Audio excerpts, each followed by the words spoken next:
Hello, everybody. We meet again at the Crossroads. Thank you so much for joining me. We have some very important decisions that we have to make in order to move forward in this moment in time, this such difficult moment that the world is living in. Things have been bad, but it seems that we have reached a pivotal moment where certain decisions can truly influence the future of not only our country, but the whole world. A question that's been circling around this past week is who is going to lead this movement? I see a lot of people asking, like, oh, okay, who's going to lead now? Well, Bernie can still do it. Or no, Nina can step up, or Brianna. And what I like to think about this is that as much as we have been conformed to want and need a leader, I think that time has come for us to lead ourselves. That's why I is here at the Crossroads that we need to take the wheel now. We need to become the leader of the movement because we cannot depend on anybody's ideological opinion that is going to shift or change the direction of where we need to go, because any one person can do that.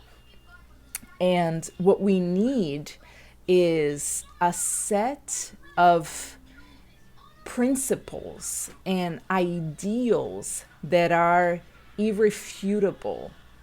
And that's where we stand on. And that is unchanging. And it means that we need that we know what we stand for and we know what direction we need to go into. And it's just a matter of keeping on going, never stopping, because that's what they want us to do. The powers that be, they do everything in their power to derail us, to get us off track, to get us angry, to get us disillusioned, to get us to give up. And that is exactly what we do every single time. Every time that we have made a stride, be it in the civil rights movements, the equality movement, it's like we get to that pivotal moment, we get something really great, and they say, okay, that's enough, you got it. And then it seems like everything goes to hell. Everybody that was part of the movement, they become part of the establishment. And this is exactly what I don't want to happen again. And the reason why we shouldn't rely on a leader, or we shouldn't rely on the establishment anymore, on trying to change things from within, is because you cannot go in it and not become contaminated by it. So you have to be very aware. All the people that are running for Congress and Senate now, you are getting inside of a system that doesn't want you in it. So you have, the moment that you open that door, you are entering into a world of trouble. And you have to be very aware of this, because whatever planned is not going to go according to plan. And you're going to have to know exactly the choices that you're going to have to make. Now, we, the people, on the other hand, people that are outside, we have felt, take myself, for example. Do you know how many times I quit trying to do this?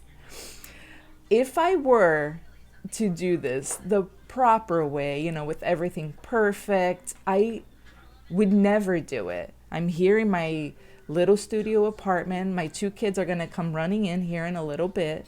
And I've just decided that I'm just going to do it with what I have and who I am. Because I am sick and tired of up to leaders that can give two shits about me.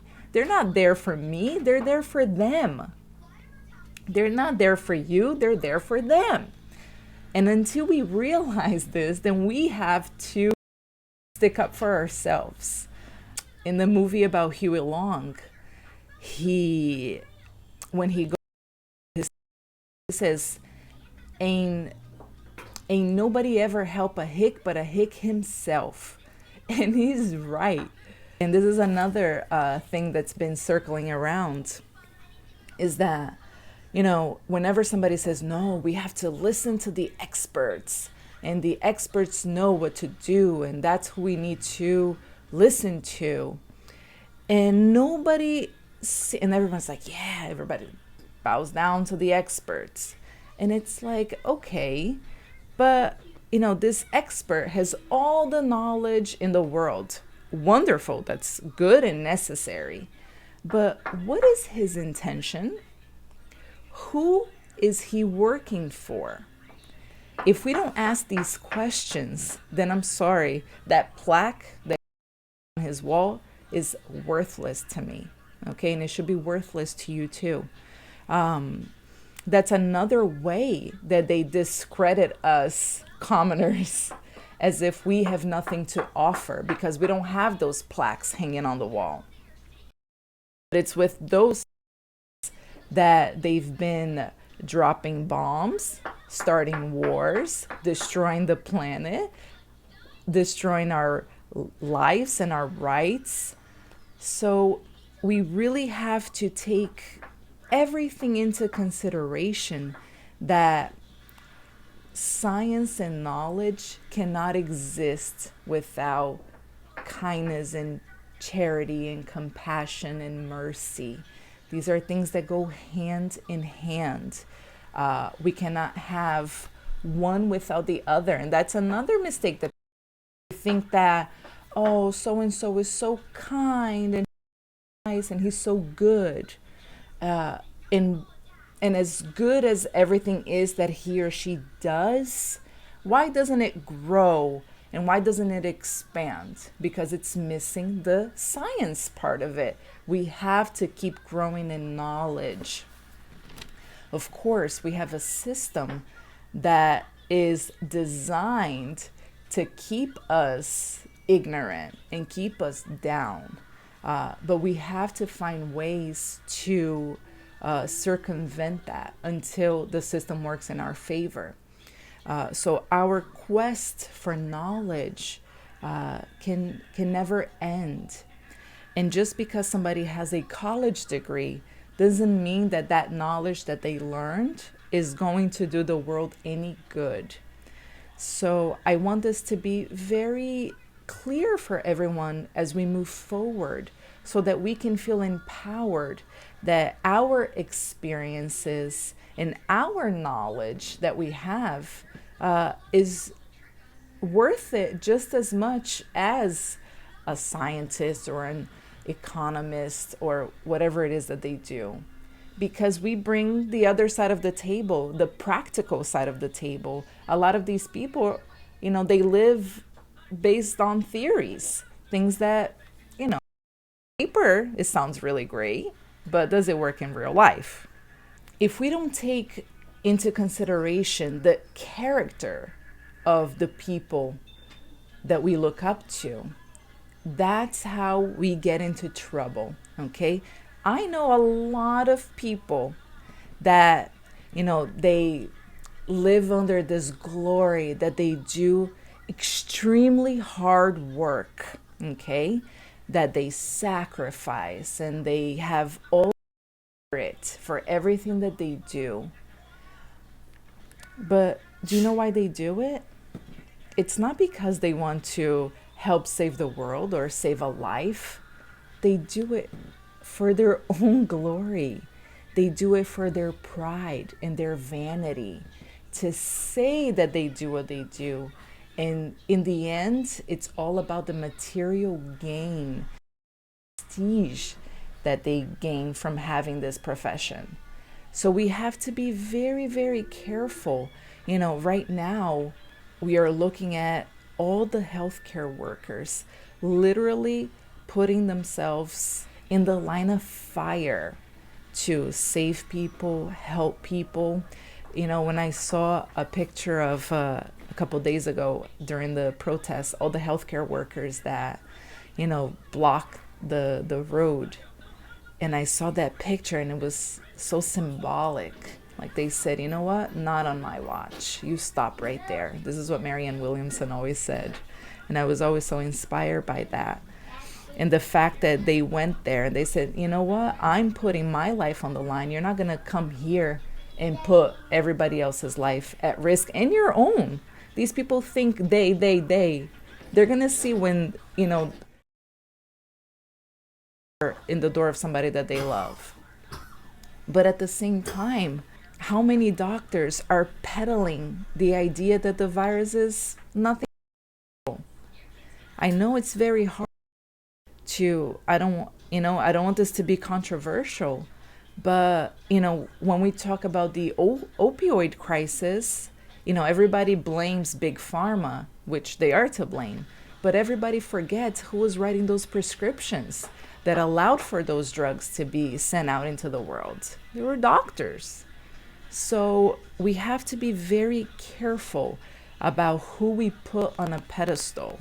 In the same way that we condemn blind faith, that we have in religion, we have to condemn blind faith that we have in whatever fields, be it the scientific field or whatever. And this is a way for us to realize that the work that we have to do, first and foremost, will always be the work that's inside. It's not about winning in the material world, in the outside world. It's about winning ourselves. When we look now, everybody is under the stay-at-home order. Why are so many people going crazy, suffering with so much anxiety? We have never had to stay put for so long, like mandatorily. Right now, stopping and we are looking around and we're saying, what kind of life did I build for myself? What is my surrounding? And who are the people that I chose to make partnerships with in life? Who are the people that I brought into this world? Some of these things were under our control. Some of these things were not. But if we don't stop now and reflect, okay, this is what being at the crossroads means. It means being in a place where you can look back and you can look ahead and you can understand what happened in the past so that you can make a decision as to what path you want to take going forward. So maybe you haven't made the best in your life. Okay, most of us haven't, but now is the time that we can make things right, that we can make things better. But unless we really internalize these lessons, everything that is being put before our eyes so clearly, then nothing's going to change. We're just going to go back to the way things were. If we continue down a path where we have no care for the future, no duty to solidarity, that's right, I said duty to solidarity, because what that means is if you are someone who takes advantage of a social life, if you live in a society, then solidarity becomes a duty that we must have with each other. We cannot live a life just for ourselves. Not when we live in a society. If that's what you want, go into the woods, build yourself a cabin and live there on your own. But if you're going to live in society, we have to live for each other, okay? Everyone has the circle of rights that surrounds them. And while we have our rights, we cannot infringe on anyone else's rights. And whatever is good for us has to be good for somebody else. And whatever is bad for us has to be bad for somebody else.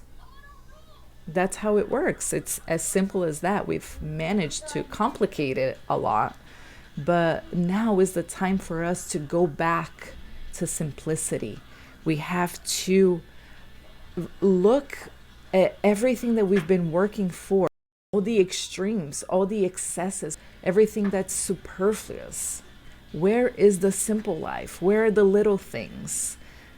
We need so little, in fact, to live happily. So we have to come back to that, come back to our core. Yeah, this is going to be part of the show now. Interruptions. Yes, honey, what is it?